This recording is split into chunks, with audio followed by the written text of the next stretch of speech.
కాంగ్రెస్ పాలనలో అన్నదాతను వరుస కష్టాలు ఆగం చేస్తున్నాయి.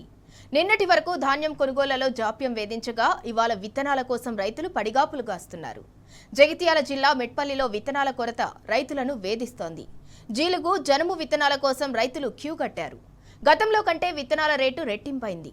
సబ్సిడీ పైన రేవంత్ సర్కార్ కోత విధించడంపై రైతులు మండిపడుతున్నారు. రైతు ప్రభుత్వం అనుకుంటా కాంగ్రెస్ పాలన రైతులందరినీ మోసం చేస్తుంది.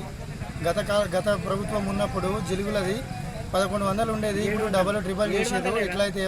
ఇట్లా రైతులు ఎలా బస్తారు, ఎట్లా ఎరువులకు పెంచారు, అన్నిటికీ పెంచారు. పెంచుకుంటూ పోతే రైతు ప్రభుత్వం అంటుంది. రైతు ప్రభుత్వం చేసింది ఏంది? రైతులకు ఏం చేస్తారు? ఏం మేలు చేస్తలేరు కదా. వడ్లు కూడా అట్లనే ఉంటున్నాయి, అన్నీ అట్లనే ఉంటున్నాయి. గత ప్రభుత్వం ఉన్నప్పుడు వానలు రాకన ముందే అట్లా ముడి పోయినాయి.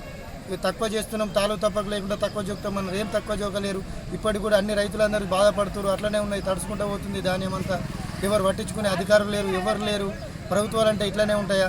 చిత్తశుద్ధి లేదు, ఎమ్మెల్యేలకు లేదు, ఏ నాయకులకు లేదు. ఎవరు వస్తలేరు, ఎవరు యువతలేరు.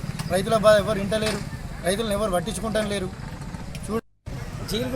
జీలుగు విత్తనాల కోసము ఇప్పుడు ఈ లైన్లు ఇవన్నీ పట్టించుకుంటా ఈ ఆన్లైన్ లేవని, అది లేదని, ఇది లేదని కూడా కొన్ని తిరస్కరిస్తున్నారు.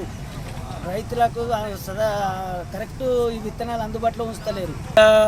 ప్రభుత్వము 2003లో మాకు ఇచ్చింది 738 రూపాయలు ఉంటే, పోయిన సంవత్సరంలో రైతుల మీద 400 రూపాయలు బేరం వేసి 1138 రూపాయలకు అమ్మిండ్రు.